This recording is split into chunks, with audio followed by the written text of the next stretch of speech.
মৰমৰ ছাত্ৰ-ছাত্ৰীসকল তোমালোক সকলোকে লাৰ্নিং আছামিছৰ নতুন এটা ভিডিঅ'লৈ স্বাগতম জনাইছোঁ। আজিৰ এই ভিডিঅ'টোত আমি আলোচনা কৰিম ক্লাছ 6 আছামিছৰ অৰ্থাৎ উন্মেষৰ 10 নম্বৰ চেপ্টাৰ লক্ষ্মীনাথ বেজবৰুৱাৰ সৈতে সাক্ষাৎকাৰ এই চেপ্টাৰটি কুৱেশ্যন আনসাৰ কিটা ঠিক আছে। গতিকে তোমালোকে ভিডিঅ'টো একেবাৰে শেষলৈকে চাই থাকিবা ঠিক আছে। এই চেপ্টাৰত তোমালোকে প্ৰথম অসমীয়া বোলছবি জয়মতীৰ বিষয়ে পঢ়িবলৈ পাবা ঠিক আছে। তো প্ৰথম অসমীয়া বোলছবিখন 1935 চনৰ 10 মাৰ্চত ৰিলিজ হৈছিলে ঠিক আছে। ক'ত ৰিলিজ হৈছিলে? কলিকতাৰ ৰাওনাক প্ৰেক্ষাগৃহত ঠিক আছে। তো আৰু উদ্বোধন কৰিবৰ কাৰণে কোন আহিছিলে? উদ্বোধন কৰিবৰ কাৰণে আহিছিলে লক্ষ্মীনাথ বেজবৰুৱা ঠিক আছে। তো লক্ষ্মীনাথ বেজবৰুৱাক ইয়াত লগ পাই নৰেন্দ্ৰনাথ বৰদলৈ লগ পাই লক্ষ্মীনাথ বেজবৰুৱাক কিছুমান কুৱেশ্যন সোধে, তাৰমানে মুভিটোৰ ৰিভিউ লয় ঠিক আছে, পডকাষ্টৰ নিচিনা আৰু ওকে। তো গোটেই চেপ্টাৰটো মানে কুৱেশ্যন আনসাৰৰ মাজতে সমাপ্ত হ'ব। তাৰমানে নৰেন্দ্ৰনাথ বৰদলৈয়ে লক্ষ্মীনাথ বেজবৰুৱাক কুৱেশ্যন কৰে আৰু সেই কুৱেশ্যনবিলাকৰ আনসাৰ লক্ষ্মীনাথ বেজবৰুৱাই দিয়ে ঠিক আছে। গতিকে তোমালোকে চেপ্টাৰটো পঢ়িবা, চেপ্টাৰটো বৰ ইজি হয় আৰু ইণ্টাৰেষ্টিং হয়। ইয়াত তোমালোকে প্ৰথম অসমীয়া বোলছবি বা মুভি বা চিনেমা বুলি ক'ব পাৰা জয়মতীৰ বিষয়ে পঢ়িবলৈ পাবা ঠিক আছে। তো ইণ্টাৰেষ্টিং এটা চেপ্টাৰ হয়। তো চেপ্টাৰটো ধুনীয়াকৈ তোমালোকে পঢ়িবা। আজি আমি জাষ্ট কুৱেশ্যন আনসাৰবিলাক আলোচনা কৰিম। তো চেপ্টাৰটোৰ লিখক হৈছে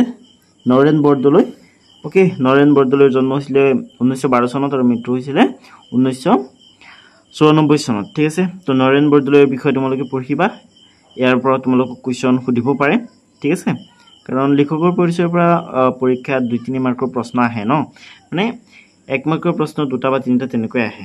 ঠিক আছে। গতিকে তোমালোকে হেৰি কৰিবা, লিখকৰ পৰিচয়খিনি পঢ়িবা। আৰু ছাত্ৰ-ছাত্ৰীসকল তোমালোকৰ 6 মাহিলী পৰীক্ষাত কোনকেইটা চেপ্টাৰৰ পৰা কুৱেশ্যন আহিব সেইটো মোক কমেণ্ট কৰি জনাবা ঠিক আছে। এইটো ভিডিঅ'ৰ কমেণ্ট বক্স হেৰি থাকিব পাৰে,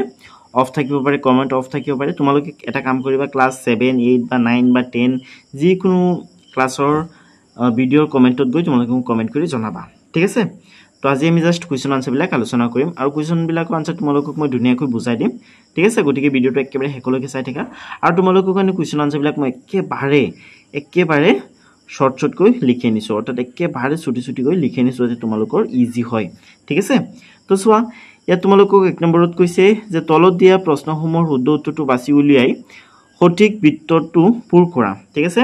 বাকী 9টা চেপ্টাৰৰ নিচিনা, তাৰমানে আমি বাকী চেপ্টাৰ কেইটা আলোচনা কৰিলোঁ ন, তাত মানে প্ৰথমে 2টা বা 3টাকৈ MCQ দিছিলে। তো ইয়াতো তোমালোকক 2টা MCQ দিছে ঠিক আছে।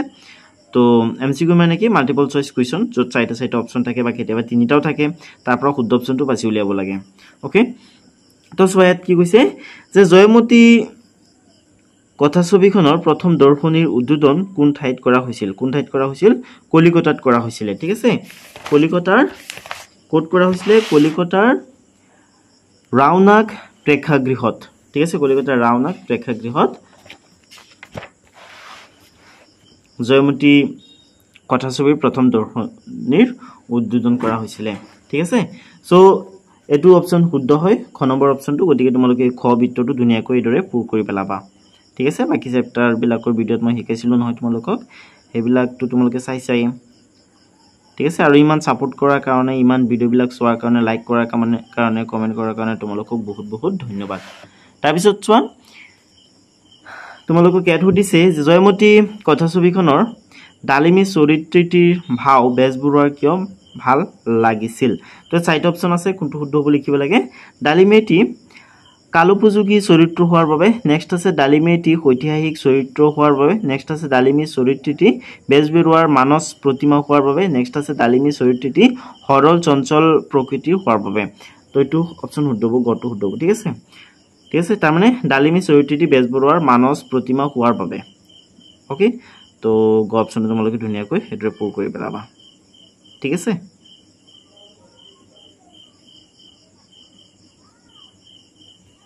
ছাত্ৰ-ছাত্ৰীসকল এতিয়া 2 নম্বৰত চোৱা, তোমালোকক 2 নম্বৰত দিছে তুমি ওপৰত দ্বিতীয় প্ৰশ্ন উত্তৰটো কিয় শুদ্ধ বুলি বাছি ল'লা ঠিক আছে। তোমালোকে যে 2 নম্বৰ MCQৰ গ অপশ্যনটো শুদ্ধ বুলি বাছি লৈছা, কিয় বাছি লৈছা ঠিক আছে। উত্তৰটো তোমালোকে লিখিবা। বেজবৰুৱাই ডালিমী চৰিত্ৰটিক তেওঁৰ মানস প্ৰতিমাৰ ৰূপ বুলি উল্লেখ কৰিছে, অৰ্থাৎ তেওঁৰ কল্পনাত থকা আদৰ্শ নাৰী চৰিত্ৰ যেনেই ভাবিছিল সেয়া ডালিমীৰ দৰে, সেইবাবে গ উত্তৰটো শুদ্ধ ঠিক আছে। তো এইটো ধুনীয়াকৈ তোমালোকে লিখি ল'বা। এইটো পৰীক্ষাত অহাৰ সম্ভাৱনা খুব কম, একেবাৰে খুব কম। তথাপিও তোমালোকে লিখি ল'বা আৰু লিখি পঢ়ি মুখস্থ কৰি পেলাবা আৰু বাকি তোমালোকে চেপ্টাৰটো পঢ়িবা ঠিক আছে চেপ্টাৰটো 2-3 বাৰ মান পঢ়িলে তোমালোকক পাঠৰ ভিতৰৰ পৰা যিকোনো প্ৰশ্ন কৰিলে প্ৰশ্নবিলাকৰ উত্তৰ লিখিব পাৰিবা ঠিক আছে চেপ্টাৰটো একেবাৰে ইন্টাৰেষ্টিং হয় যেহেতু এটা ইন্টাৰভিউ হয় এটো ঠিক আছে তো একেবাৰে ইজি হয় আৰু ইন্টাৰেষ্টিং হয় তোমালোকে 3-4 বাৰ মান পঢ়িবা ঠিক আছে এতিয়া চোৱা ইয়াত তোমালোকক কিছুমান শব্দ দিছে আৰু শব্দবিলাকৰ অৰ্থ ইয়াত দিছে চোৱা কি কৈছে যে তলৰ প্ৰথম মেকটুকুৰাত থকা শব্দবোৰৰ অৰ্থ দ্বিতীয় মেকটুকুৰাত দি আছে শব্দবোৰৰ অৰ্থ বাছি উলিয়াই লিখা ঠিক আছে এই প্ৰথম মেকটুকুৰাত তোমালোকক কিছুমান শব্দ দিছে আৰু এই দ্বিতীয় মেকটুকুৰাত এই শব্দবিলাকৰ অৰ্থ দিছে ঠিক আছে তো শব্দবিলাকৰ অৰ্থ লিখিব লাগে হেপা হলে কি হ'ব হেপা হলে হ'ব হাবিয়া ঠিক আছে হেপা হলে হাবিয়া হ'ব সাৰ্থক হলে কি হ'ব সাৰ্থক হলে হ'ব সফল ঠিক আছে নেক্সট আছে হাইলা হাইলা হলে কি হ'ব সদৃশ হ'ব নেক্সট আছে প্ৰতিমা প্ৰতিমা হলে কি হ'ব মূৰ্তি হ'ব ঠিক আছে ত্ৰুটি ত্ৰুটি হলে হ'ব দুখ নেক্সট আছে অনুপ্ৰাণিত অনুপ্ৰাণিত হলে হ'ব উৎসাহিত গুৰুণ্ড হলে হ'ব গুৰুৰ পক্ষী ঠিক আছে তো তোমালোকৰ কাৰণে মই ধুনীয়াকৈ লিখি থৈছো তোমালোকে এটো লিখিবা হেপা লিখিবা হাবিয়া সাৰ্থক হলে লিখিবা সফল হাইলা হলে সদৃশ প্ৰতিমা হলে মূৰ্তি ঠিক আছে ত্ৰুটি হলে হ'ব দুখ অনুপ্ৰাণিত হলে হ'ব উৎসাহিত গুৰুণ্ড হলে হ'ব গুৰুৰ পক্ষী ঠিক আছে তো তোমালোকে ধুনীয়াকৈ হেদৰে শব্দবিলাকৰ অৰ্থ লিখি লবা এটা বলা 4 নম্বৰত কি দিছে চাও 4 নম্বৰত তোমালোকক কৈছে তলৰ প্ৰশ্নকেইটাৰ উত্তৰ কোৱাৰ লিখা ইয়াত তোমালোকক কিছুমান 1 নম্বৰৰ বা 1 মাৰ্কৰ কোৱেশ্চন দিছে ঠিক আছে এইবিলাক কোৱেশ্চন বহুত ইম্পৰ্টেন্ট হয় কাৰণ এইবিলাকৰ পৰাই পৰীক্ষাত প্ৰশ্ন আহে বেছিকৈ ঠিক আছে এইবিলাক প্ৰশ্ন তোমালোকক এমসিকিউ ৰূপে সুধিব পাৰে ঠিক আছে এইবিলাক প্ৰশ্ন তোমালোকক এমসিকিউ ৰূপে সুধিব পাৰে খালি ঠাই দি সুধিব পাৰে বা এনেকৈ 1 মাৰ্কৰ কোৱেশ্চন ৰূপে সুধিব পাৰে ঠিক আছে এমসিকিউ ৰূপে যদি সুধে এনেকৈ তোমালোকক সুধিব যে প্ৰথম অসমীয়া বোলছবিখনৰ নাম কি তাৰ পিছত তলত চাইটা বোলছবিৰ নাম বা চাইটা সিনেমাৰ নাম দি দিব ঠিক আছে তাৰ পৰা তোমালোকে এটা সিলেক্ট কৰিব লাগিব যোনটো শুদ্ধ হয় হেতু ঠিক আছে তেনেকৈ এমসিকিউ দিব পাৰে তে তোমালোকক কৈছে প্ৰথম অসমীয়া বোলছবিখনৰ নাম কি বোলছবি মানে কি ইয়াত কথা ছবি দিছে একে কথা বোলছবি কথা ছবি সিনেমা মুভি ওকে ফিল্ম একে হয় ঠিক আছে কথা ছবি মানে সিনেমা বা মুভি বা ফিল্ম ঠিক আছে তো তোমালোকে লিখিবা প্ৰথম অসমীয়া কথা ছবিখনৰ নাম জয়মতী ঠিক আছে জয়মতী সিনেমাখন ইউটিউবত আপলোড কৰা আছে তোমালোকে সময় পালে কেতিয়াবা চাবাচোন ঠিক আছে তাত আইডিও খন্দিকৈ এক্টিং কৰিছে চাবা মুভিটো মই সময় পালে ময়ো চাম ময়ো তেলকে চোৱা নাই ওকে চাবা যেহেতু ফাৰ্স্ট আসামিজ মুভি হয় ঠিক আছে নেক্সট তোমালোকক দিছে জয়মতী কথা ছবিখন কিমান খ্ৰীষ্টাব্দত মুক্তি লাভ কৰিছিল অৰ্থাৎ কিমান চনত ৰিলিজ হৈছিল উত্তৰত লিখিব লাগিব জয়মতী কথা ছবিখন 1935 খ্ৰীষ্টাব্দত মুক্তি লাভ কৰিছিল ঠিক আছে এটো কোৱেশ্চন মাৰ্কটো কাটি দিবা এটো প্ৰশ্ন উত্তৰ চাবা মানে চেপ্টাৰটোৰ আৰম্ভণিতে দি আছে ঠিক আছে 1935 চনত জয়মতী সিনেমাখন ৰিলিজ হৈছিল আৰু জয়মতী সিনেমাখন উদ্বোধন কৰিবৰ কাৰণে কোন আহিছিল লক্ষ্মীনাথ বেজবৰুৱা আহিছিল ঠিক আছে সম্বলপুৰৰ পৰা এতিয়া ঘট চোৱা ঘট তোমালোকক দিছে জয়মতী কথা ছবিখন কোনে নিৰ্মাণ কৰিছিল বাৰু ৰূপকৰ জ্যোতিপ্ৰসাদ আগৰৱালা লিখিলে হ'ল জ্যোতিপ্ৰসাদ আগৰৱালাক ৰূপকৰ আখ্যা দিয়া হৈছিল তোমালোকে জানাই জয়মতী কথা ছবিখন জ্যোতিপ্ৰসাদ আগৰৱালাই নিৰ্মাণ কৰিছিল ঠিক আছে নেক্সট আছে ঘ তোমালোকক দিছে বেজবৰুৱাই জয়মতী কথা ছবিখন উদ্বোধন কৰিবলৈ কোন ঠাইৰ পৰা আহিছিল সম্বলপুৰৰ পৰা আহিছিল ঠিক আছে বেজবৰুৱাই জয়মতী কথা ছবিখন উদ্বোধন কৰিবলৈ সম্বলপুৰৰ পৰা আহিছিল ঠিক আছে সম্বলপুৰৰ পৰা ক'ত আহিছিল কলিকতাত ফাৰ্স্ট উদ্বোধন কৰা হৈছিল ঠিক আছে মানে প্ৰথম দৰ্শনীৰ ব্যৱস্থা কৰা হৈছিল ওকে তো স্টুডেন্টস এতিয়া অংগত তোমালোকক দিছে যে বেজবৰুৱাৰ কোনখন নাটকৰ আধাৰত জয়মতী কথা ছবিখন নিৰ্মাণ কৰা হৈছিল তো স্টুডেন্টস তোমালোকে উত্তৰ লিখিব লাগিব বেজবৰুৱাৰ জয়মতী কুঁৱৰী নাটকৰ আধাৰত জয়মতী কথা ছবিখন নিৰ্মাণ কৰা হৈছিল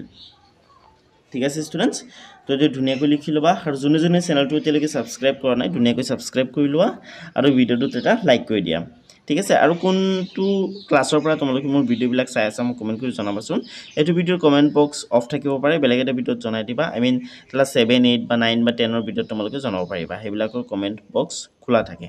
ঠিক আছে ক্লাছ 6 বা 5 বা 4 এইবিলাকৰ কমেণ্ট বক্স আমি খোলা ৰাখিব নোৱাৰি ঠিক আছে এইটো ইউটিউবৰ এটা ৰুল হয় তো এতিয়া 5ত চোৱা হয় তোমালোকক দিছে যে তলত দিয়া প্ৰশ্নকেইটাৰ উত্তৰ আলোচনা কৰি কোৱা আৰু লিখা তো তলত কিছুমান কুৱেশ্যন দিছে এইবিলাকৰ উত্তৰ আলোচনা কৰি ক'বলৈ দিছে আৰু লিখিবলৈ দিছে চোৱাচোন কি কৈছে যে জয়মতী ফিল্মৰ ডালিমী চৰিত্ৰীয়ে বেজবৰুৱাৰ সপোন কেনেদৰে দিঠক কৰিলে ঠিক আছে তাৰমানে জয়মতী ফিল্মখনত বা কথাছবিত বা বোলছবিত বহুত কেইজনে এক্টিং কৰিছিল অভিনয় কৰিছিল কিন্তু ডালিমীৰ এক্টিং বেজবৰুৱাৰ আটাইতকৈ বেছি ভাল লাগিছিল কিয় কাৰণটো দিছে উত্তৰ লিখিবা লক্ষ্মীনাথ বেজবৰুৱাৰ নাটকখনৰ সৰহভাগ মানুহ আৰু তেওঁলোকৰ চৰিত্ৰ ঐতিহাসিক কিন্তু ডালিমী সম্পূৰ্ণৰূপে তেওঁৰ মানস প্ৰতিমা তেখেতে কেতিয়াও ভবা নাছিল যে ডালিমীক তেখেতৰ মানসপটৰ বাহিৰে কেতিয়াবা ইহজনমত দেখিবলৈ পাব কিন্তু জয়মতী ফিল্মৰ ডালিমীয়ে তেওঁৰ সপোন দিঠক কৰিলে ঠিক আছে তো সেইকাৰণে মানে ডালিমী চৰিত্ৰটো তেওঁৰ আটাইতকৈ বেছি ভাল লাগিছিল ঠিক আছে তো ষ্টুডেণ্টছ এতিয়া খত চোৱাচোন খত তোমালোকক দিছে অসমৰ ফিল্ম ইণ্ডাষ্ট্ৰি সম্পৰ্কে বেজবৰুৱাৰ মত কেনেধৰণৰ আছিল ঠিক আছে তো অসমৰ ফিল্ম ইণ্ডাষ্ট্ৰিৰ সম্পৰ্কে মানে বেজবৰুৱাই লক্ষ্মীনাথ বেজবৰুৱাই মানে ভালদৰে কৈছিল আৰু যে অসমীয়াসকলে এইটো এটা ভাল পথৰ ফালে আগবাঢ়ি আছে কাৰণ ফিল্ম ইণ্ডাষ্ট্ৰি থাকিব পাৰে ফিল্ম ইণ্ডাষ্ট্ৰি থাকিলে দেশৰ অৰ্থনীতি বা সেই ৰাজ্যখনৰ অৰ্থনীতি ভাল হয় ঠিক আছে আমি ফিল্মৰ দ্বাৰা সমাজলৈ ভাল মেছেজ দিব পাৰিম ঠিক আছে ভাল ভাল বস্তু প্ৰমোট কৰিব পাৰি ঠিক আছে গতিকে চিনেমাই মানে ভাল ভাল চিনেমা বনালে ভাল ইমফেক্ট আনে আৰু ঠিক আছে চ' ডেটছ ৱাই তোমালোকে এইদৰে লিখিব উত্তৰটো যে বেজবৰুৱাই বিশ্বাস কৰিছিল যে অসমত অসমীয়াৰ দ্বাৰা এক নবীন শিল্পৰ আৰম্ভণি হৈছে তেওঁ ফিল্ম সম্বন্ধে আশাবাদী আছিল যদিও বিভিন্ন মত থাকিব পাৰে বুলি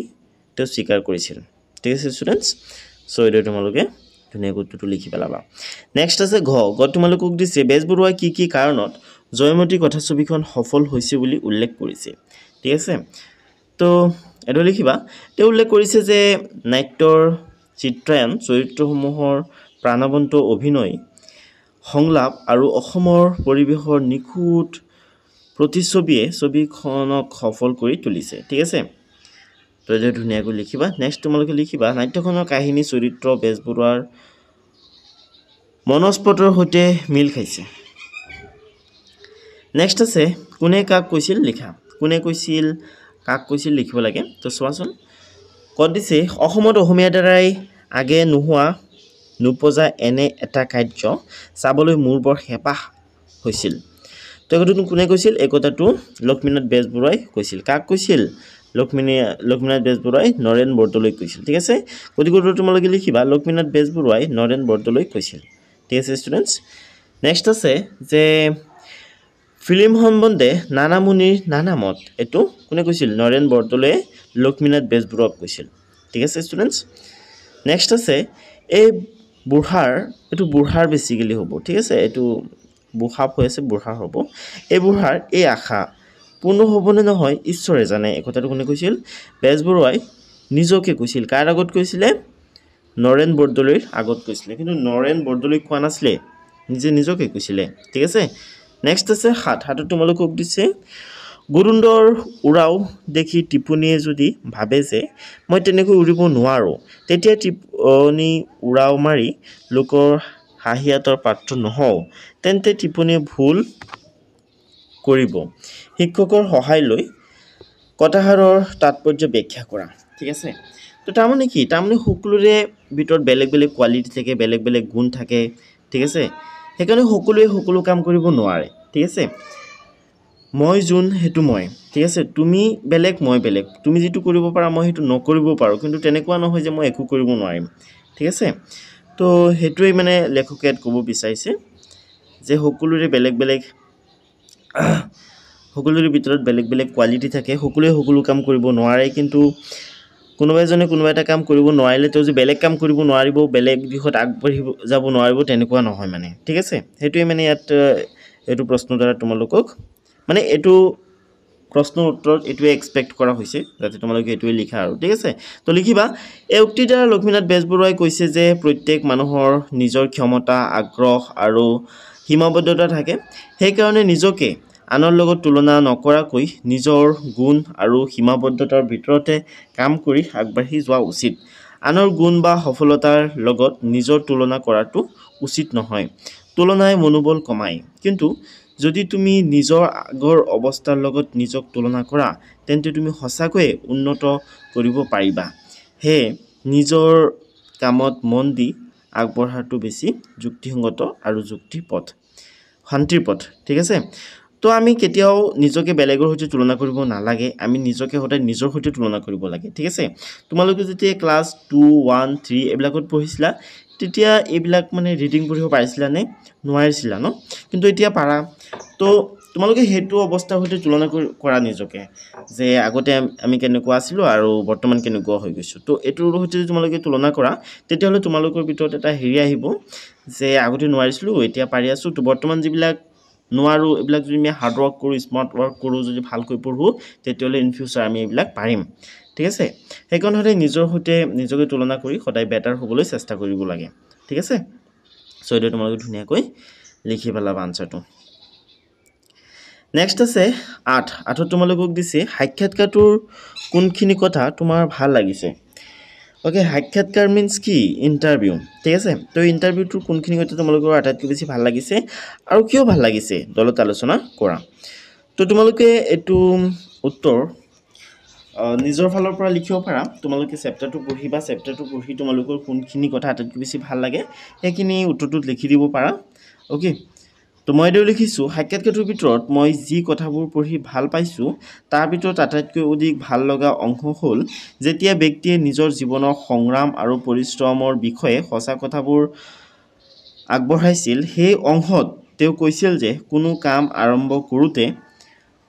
বাধাসমূহ থাকে কিন্তু মনোবল আৰু নিষ্ঠা থাকিলে সেই কথাবোৰ বাধাবোৰ পাৰ হৈ সফলতা লাভ কৰিব পাৰি এই কথাবোৰ শুনি মোৰ ভিতৰত আত্মবিশ্বাস আৰু অনুপ্ৰেৰণা জাগি উঠিল ঠিক আছে ষ্টুডেন্টস সো যে ধুনীয়াকৈ লিখি ল'বা তোমালোকে ছাত্ৰ-ছাত্ৰীসকল ইয়াত তোমালোকক দিছে ভাষা অধ্যয়ন ঠিক আছে তো ভাষা অধ্যয়নত প্ৰথমে তোমালোকক নব্দবিধিৰ বিষয়ে দিছে তো বলা আমি আগতে পঢ়ি চাও ইয়াত কি কৈছে যে পাঠটিত তোমালোকে নিয়ন্ত্ৰণ কাৰণ পৌৰাণিক আচৰণ এই শব্দকেইটা পাইছা প্ৰতিটো শব্দতে মূৰ্ধন্য ন বৰ্ণটো আছে এই শব্দকেইটাত মূৰ্ধন্য ন ব্যৱহাৰ হোৱাৰ নিৰ্দিষ্ট কাৰণ আছে এই ক্ষেত্ৰত ইয়াত নব্দবিধিৰ নিয়ম প্ৰযোজ্য হৈছে এই নিয়ম অনুসৰি শব্দত থকা ৰি ৰ আৰু মূৰ্ধন্যাক্ষৰ পাছৰ দন্ত্য ন মূৰ্ধন্য ন হয় উদাহৰণস্বৰূপে ঋণ তৃণ আদি শব্দকেইটাত মূৰ্ধন্যৰ আগত ৰি আখৰটো থকাৰ কাৰণে ঠিক আছে নিয়ন্ত্ৰণ কাৰণ পৌৰাণিক আচৰণ আদি শব্দকেইটাত ৰৰ মূৰ্ধন্যৰ আগত ৰ থকাৰ কাৰণে নেক্সট আছে গৱেষণা বৰষুণ আদি শব্দকেইটাত মূৰ্ধন্যৰ আগত মূৰ্ধন্যাক্ষ থকাৰ কাৰণে মূৰ্ধন্য হৈছে ঠিক আছে তো কি হয় জানা মানে যেতিয়া কোনো এটা শব্দত হেৰি থাকে ৰি ৰ আৰু মূৰ্ধন্যাক্ষ থাকে কোনো এটা শব্দত যেতিয়া ৰি ৰ আৰু মূৰ্ধন্যাক্ষ থাকে আৰু এই আখৰবিলাকৰ পিছত যদি ন বহাব লগা হয় ঠিক আছে তেতিয়া সদায় মূৰ্ধন্য ন বহে ঠিক আছে দন্ত ন নবহে সদায় মূৰ্ধন্য ন বহে বুজিলানে তাৰ মানে কোনো এটা শব্দত যদি ৰি ৰ বা মূৰ্ধন্যাক্ষ থাকে আৰু ইখতৰ পিছত যদি দন্ত ন বা মূৰ্ধন্য ন বহাব লগা হয় তেতিয়াহলে সদায় মূৰ্ধন্য ন বহে দন্ত ন নবহে ঠিক আছে এটো হৈছে নব্দবিধিৰ নিয়ম ওকে অৰ্থাৎ শব্দ এটাত ন বহুৱাৰ নিয়ম ঠিক আছে আৰু এটা আছে শব্দবিধিৰ নিয়ম হেতু তোমালোকে বেলেগ এটা চেপ্টাৰত পাবা বা আগৰ ক্লাছবিলাকত তোমালোকে পাবা বা মই তোমালোকক যেতিয়া ব্যাকৰণ শিকাম তেতিয়া তাত ডিসকাস কৰিম ঠিক আছে তো উদাহৰণ দিছে তোমালোকক ইয়াত চোৱা ঋণ তো চোৱা ইয়াত ঋণ আছে ঋণ থকাৰ কাৰণে ইয়াত যেতিয়া ন বহাব লগা হৈছে তেতিয়া ইয়াত মূৰ্ধন্য ন বহু হৈছে দন্ত ন বহোৱা নাই ঠিক আছে নেক্সট আছে তৃণ ইয়াত ৰিৰ ৰূপটো মানে ৰিকাৰ বহিছে ইয়াত চোৱা তৃণ তো ইয়াত ৰিকাৰ আছে তাৰমানে ৰি আছে তো সেইকাৰণে এইটো মূৰ্ধন্য হৈছে দন্তন্য হোৱা নাই ঠিক আছে তাৰপিছত ইফালে চোৱা নিয়ন্ত্ৰণ ইয়াত ৰ আছে তৈৰত্ৰ ৰ আছে সেইকাৰণে মূৰ্ধন্য হৈছে ইয়াত ৰ আছে সেইকাৰণে মূৰ্ধন্য হৈছে পৌৰাণিক ইয়াত ৰ আছে সেইকাৰণে মূৰ্ধন্য হৈছে এইটো ঠিক আছে আৰু ইফালে চোৱা গৱেষণা ইয়াত মূৰ্ধন্য খ আছে সেইকাৰণে মূৰ্ধন্য হৈছে ঠিক আছে বৰষুণ ইয়াত মূৰ্ধন্য খ আছে সেইকাৰণে মূৰ্ধন্য হৈছে ঠিক আছে তো এইটো ধুনীয়াকৈ তোমালোকে এইখিনি পঢ়িবা তো চোৱা ইয়াত তোমালোকে কি কৈছে ওপৰৰ উদাহৰণৰ আধাৰত বিচাৰ কৰি তলত দিয়া শব্দবোৰৰ শুদ্ধ ৰূপটো লিখা তো চোৱা এই শব্দবিলাকৰ শুদ্ধ ৰূপ লিখিব লাগে তো চোৱা ধৰণ তো ইয়াত চোৱা ৰ আছে তো ৰৰ পিছত যেতিয়া ন বহে তেতিয়া সদায় মূৰ্ধন্য বহে ইয়াত দন্তান্ন আছে গতিকে তোমালোকে মূৰ্ধন্য ন লিখিব লাগিব ঠিক আছে দন্তান্নৰ ওপৰত আছ থাকে দন্তান্ন এনেদৰে লিখা হয় আৰু মূৰ্ধন্য ন এইদৰে লিখা হয় ঠিক আছে তাৰমানে ওপৰত আছ নাথাকে ঠিক আছে তো তোমালোকে ধৰণ লিখিব লাগিব ইয়াত আছে মৰণ তো মৰণ যেহেতু ইয়াত ৰ আছে গতিকে তোমালোকে মূৰ্ধন্য ন দিব লাগিব দন্তান্ন দিলে নহব নেক্সট আছে বিশেষণ ইয়াত হ আছে যেহেতু গতিকে এইটো মূৰ্ধন্য ন হ'ব বিখন ইয়াত হ আছে গতিকে মূৰ্ধন্য ন হ'ব মসৃণ ইয়াত ৰি আছে ঠিক আছে ৰিকাৰ আছে গতিকে মূৰ্ধন্য ন হ'ব মৃলান ইয়াত ৰিকাৰ আছে গতিকে মূৰ্ধন্য হ'ব ঠিক আছে ষ্টুডেন্ট তো এতিয়া 13ত চোৱা আমি 9 নম্বৰটো ডিসকাস কৰিলো এতিয়া আমি 10ত চাম 10ত কি দিছে 10ত চোৱা তলত থকা শব্দবোৰ নপ্তবিধি অনুসৰি বিশ্লেষণ কৰি হিপিটিৰ তালিকাখনৰ উপযুক্ত ঠাইত বহুৱা ঠিক আছে তো ইয়াত কিছুমান শব্দ আছে যিবিলাকত মানে মূৰ্ধন্য ব্যৱহাৰ হৈছে তো মূৰ্ধন্য ন কি কাৰণত ব্যৱহাৰ হৈছে তাৰ মানে ৰি থকা বাবে নে ৰ থকা বাবে নে মূৰ্ধন্য খ থকা বাবে এই মূৰ্ধন্য ব্যৱহাৰ হৈছে লিখিব লাগে মানে কি বিশ্লেষণ কৰিব লাগে মানে তালিকা বনাই দিছে তালিকাত বহাব লাগে ঠিক আছে তো সোয়া ইয়াত কিছুমান শব্দ আছে এই শব্দবিলাকত কি কাৰণে মূৰ্ধন্য বহিছে ৰি থকা কাৰণে নে ৰ থকা কাৰণে নে মূৰ্ধন্য খ থকা কাৰণে হেতু এই তালিকাত বহাব লাগে তো মই ধুনীয়াকৈ বহাই দিছো সোয়া ৰি থকা বাবে এই শব্দবিলাকৰ শেষত মূৰ্ধন্য বহিছে যেনেকৈ নেকি মসৃণ ঠিক আছে ইয়াত ৰি আছে এটো ৰি হয় ৰিকাৰ হয় দুটা এটো ৰিকাৰ হয় এইকাৰণে এইবিলাকত মূৰ্ধন্য নবহিছে এইবিলাকত ৰ থকা কাৰণে যেনেকৈ নেকি ৰ আছে ইয়াত ৰ ৰেফ আছে ৰেফে ৰয় বুজায় ঠিক আছে তৰ্পণ কাৰণ কৰ্ণ তৰ্পণ ইয়াত ৰেফ আছে ৰেফে ৰ বুজায় প্ৰাণ ইয়াত ৰভেলা আছে এটো ৰ বুজায় ঠিক আছে তুৰণ ইয়াত ৰ আছে ধৰণী ইয়াত ৰ আছে নেক্সট আছে ৰ থকা হেৰি মূৰ্ধন্য খ থকা বাবে সম্ভাষণ তুখন বুখন ইয়াত হ আছে ঠিক আছে তো এই ধুনীয়াকৈ তোমালোকে এইবিলাক লিখি লবা ষ্টুডেন্টস এতিয়া 11ত চোৱা 11 তোমালোকক দিছে হাৰহিটো দেখুৱাৰ দৰে তলৰ বাক্যকে হেৰি বাপ বহলাই লিখা ঠিক আছে তো তোমালোকক ইয়াত দুটা বাক্য দিছে তলত অলপ পিছত পাবা সেই বাক্য দুটাৰ বাপ বহলাই লিখিব লাগে তো কেনেকৈ বাপ বহলাই লিখিবা হেতু তোমালোকক ইয়াত শিকাইছে ঠিক আছে তো চোৱা ইয়াত কৈছে দহু আঙুলিৰে খাই কিন্তু বুঢ়াই হেচিলেহে যায় ঠিক আছে বাত এগৰা খাবলৈ হলে যা যোগাৰ কৰাৰ পৰা মুখলৈ দিয়া লৈকে হাতৰ গুটি কেটা আঙুলিৰ প্ৰয়োজন হয় কিন্তু খাবৰ বাবে বুঢ়া আঙুলিৰে মুখৰ ভিতৰলৈ ঠেলিবলগীয়া হয় বুঢ়া আঙুলি অবিহনে ভাত খোৱা কামটো সহজ নহয় ঠিক তেনেদৰে কোনো এটা কাম সুকলমে সম্পন্ন হ'বৰ বাবে পৰিয়াল বা সমাজৰ এজন জ্যেষ্ঠ বা অভিজ্ঞ ব্যক্তিৰ প্ৰয়োজন হয় সেই জ্যেষ্ঠ বা অভিজ্ঞ ব্যক্তিজনে দিহা পৰামৰ্শ দি বা আগভাগ লৈ কাম এটা সম্পূৰ্ণ হোৱাত সহায় কৰে ঠিক আছে ষ্টুডেন্টস বুজিলানে তো তাৰমানে কি হয় তাৰমানে যিকোনো এটা ডাঙৰ কাম হ'বৰ কাৰণে যাৰ এটা লিডাৰ লাগে বা পৰামৰ্শ দিবৰ কাৰণে বা হেতু কামক মেনেজ কৰিবৰ কাৰণে হেৰি এজন লাগে ঠিক আছে উদাহৰণস্বৰূপে মুভি এটা বনাবৰ কাৰণে যেনেকৈ ডাইৰেক্টৰ লাগে ঠিক আছে তেনেকৈ মানে যিকোনো এটা কাম কৰিবৰ কাৰণে এজন জ্যেষ্ঠ বা অভিজ্ঞ ব্যক্তিৰ দৰকাৰ হয় যেনেকৈ নেকি আমি খাদ্য খাবৰ কাৰণে কি কৰা হয় বাকি গুটিকেইটা আঙুলি ইউজ কৰা হয় কিন্তু বুঢ়া আঙুলিটো মেইন এটো যদি নহয় তেতিয়াহলে আমাৰ পেটত ভাত নোহোমাই বা হাতৰ পৰা মুখলৈকে ভাত নাযায় ঠিক আছে তো তেনেকৈ এজন অভিজ্ঞ ব্যক্তি বা এজন বিশেষ ব্যক্তিৰ দৰকাৰ হয় কিবা এটা কাম সম্পন্ন কৰিবৰ কাৰণে ঠিক আছে দিহা পৰামৰ্শ দিবৰ কাৰণে হেতুই তো চোৱা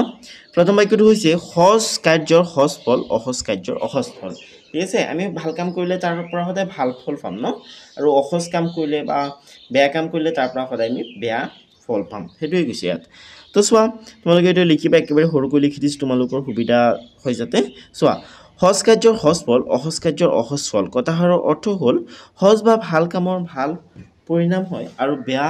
বা অসহজ কামৰ বেয়া পৰিণাম হয় এই ফকৰা যোজনাটোৱে সকলোকে ভাল কাম কৰিবলৈ অনুপ্ৰেৰণা দিয়ে ঠিক আছে নেক্সট কি আছে চোৱাচোন ৰাইজে নখ জোকাৰিলে নৈ বয় তাৰমানে সকলোৱে মিলিজুলি কোনো এটা কাম কৰিলে মানে কষ্টকৰ বা মানে ইম্পচিবল লগা কামো আমি যদি সকলোৱে মিলি কৰোঁ তেতিয়াহ'লে সেইটো পচিবল হৈ যায় আৰু ইজি হৈ যায় ঠিক আছে তো মানে কিছুমান কাম আমি ইণ্ডিভিজুৱেলি কৰিব নোৱাৰি সেইবিলাক আমি মানে গ্ৰুপত কৰিব লাগে ঠিক আছে তো কিছুমান অসাধ্য কাম আছে যিবিলাক কিছুমান কঠিন কাম আছে যোনবিলাক আমি অকলে কৰিব নোৱাৰি তেনেকুৱা কাম আমি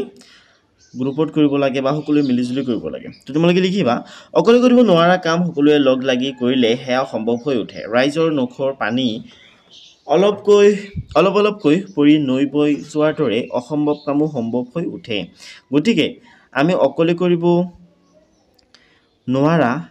কাম সকলোৱে সন্মিলিত প্ৰচেষ্টাৰে কৰা উচিত ঠিক আছে ষ্টুডেণ্টছ তাৰপিছত ইয়াত তোমালোকক চোৱাচোন কি দিছে ইয়াত তোমালোকক দিছে জানো আহা জ্যোতিপ্ৰসাদ আগৰৱালাই জাৰ্মানীত চলচ্চিত্ৰ বিষয়ক শিক্ষা গ্ৰহণ কৰিছিল ক'ত কৰিছিল জাৰ্মানীত থাকি ৰূপকোঁৱৰ জ্যোতিপ্ৰসাদ আগৰৱালাই চলচ্চিত্ৰ বিষয়ক শিক্ষা গ্ৰহণ কৰিছিল অসমলৈ আহি জয়মতী কথাছবিখন নিৰ্মাণ কৰোঁতে তেওঁ বিভিন্ন ধৰণৰ সমস্যাৰ সন্মুখীন হৈছিল বিশেষকৈ নাৰী শিল্পীৰ নিৰ্বাচনৰ ক্ষেত্ৰত বহু অসুবিধা পাইছিল কাৰণ সেই সময়ৰ সমাজখন আছিল অতি ৰক্ষণশীল বোলোছবিখনৰ তিনিটা মূল চৰিত্ৰ জয়মতী ডালিমী আৰু পাৰ্থমাদৈৰ বাবে উপযুক্ত অভিনেত্ৰী বিচাৰি নোপোৱাত তেওঁ চিন্তিত হৈ কাকতত বিজ্ঞাপন দিছিল এই কথা গম পাই ডিম্বগোহাঁই নামৰ এজন ব্যক্তিয়ে তেওঁৰ সম্বন্ধীয়া ভনীয়েক আইদেউ সন্দিকৈৰ ফটো তুলি পঠিয়াই দিছিল ফটোখন দেখি জ্যোতিপ্ৰসাদ আগৰৱালাই ছোৱালীজনীক জয়মতী কুঁৱৰীৰ চৰিত্ৰত অভিনয় কৰিবলৈ লৈ আহিবলৈ কৈছিল গতিকে গোসাঁইয়ে আইদেউ সন্দিকৈক লৈ আহি চিনেমাত অভিনয় কৰিবলৈ জয়মতী অভিনয় কৰাইছিল ঠিক আছে জয়মতী ছবিখনৰ আন কেইজনমান অভিনেতা অভিনেত্ৰী হ'ল ইয়াত ধুনীয়াকৈ নাম দিছে অভিনেতা অভিনেত্ৰী তোমালোকে এইবিলাক পঢ়িবা ঠিক আছে এইখিনি জাষ্ট পঢ়িবলৈ দিছে তোমালোকক জনাবলৈ এইখিনি দিছে ঠিক আছে আৰু ইয়াৰ বিষয়ে অধিক জানিবৰ কাৰণে তোমালোকে ইউটিউবত সাৰ্চ কৰিব পাৰা বা গুগলত সাৰ্চ কৰিব পাৰা তো এতিয়া ভাৰত চোৱা বাৰ তোমালোকক দিছে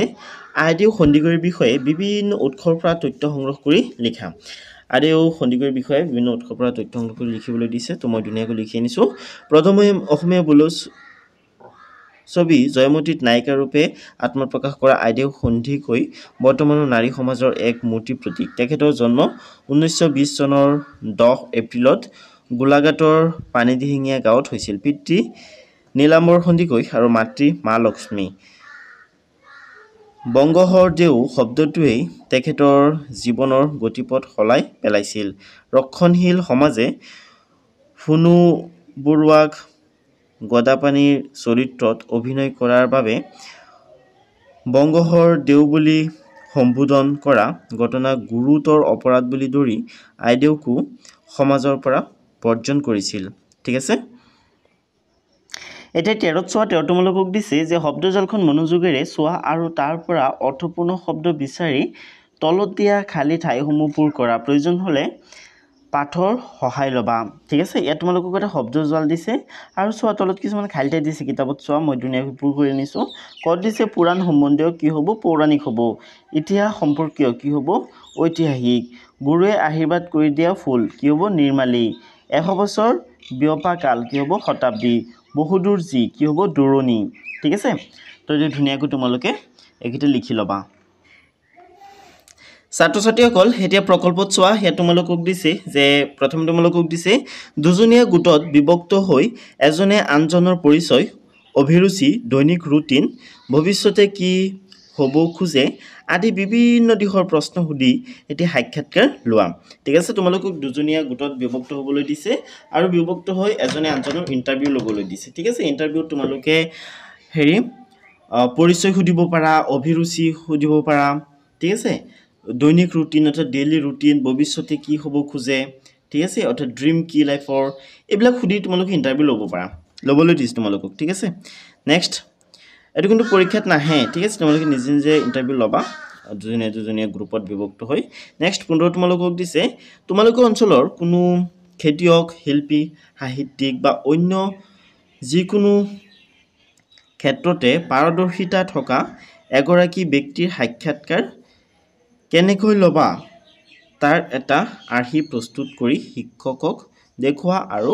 সাক্ষাৎ গ্ৰহণ কৰি শ্ৰেণীকোঠাত পঢ়ি শুনোৱা ঠিক আছে এইবিলাক পৰীক্ষাত নাহে তোমালোকে নিজে নিজে কৰিবা ঠিক আছে নেক্সট 16 দিছ তোমালোকক যে তোমালোকে শ্ৰেণীকোঠাত জয়মতী ছবিখন উপভোগ কৰি ছবিখনৰ বিষয়ে আলোচনা কৰা তো তোমালোকে নিজে নিজে কৰিব লাগিব ঠিক আছে তাহলে এটো পৰীক্ষাত নাহে তোমাৰ ছাত্ৰ ছাত্ৰীসকল আজিৰ ভিডিওটো মেনেজলে ভিডিওটো চাই তোমালোকক কেনে লাগিছে মোক কমেন্ট কৰি জনাবা আৰু বেলেগ এটা ভিডিও চাবৰ কাৰণে প্লেলিষ্ট লৈ যাবা আৰু যোনে সাবস্ক্ৰাইব কৰা নাই সাবস্ক্ৰাইব কৰি লোৱা আৰু ভিডিওটো যেটা লাইক কৰি দিয়া যদি এতিয়ালৈকে কৰা নাই ঠিক আছে তো নেক্সট ভিডিওটো তোমালোকৰ যেটো নেক্সট চেপ্টাৰ আছে এটোৰ ওপৰত হ'ব 1 নম্বৰ চেপ্টাৰটোৰ ওপৰত ঠিক আছে তো আজি ভিডিওটো মেনেজলে আজি ভিডিও চোৱাৰ বাবে তোমালোক সকলোকে বহুত বহুত ধন্যবাদ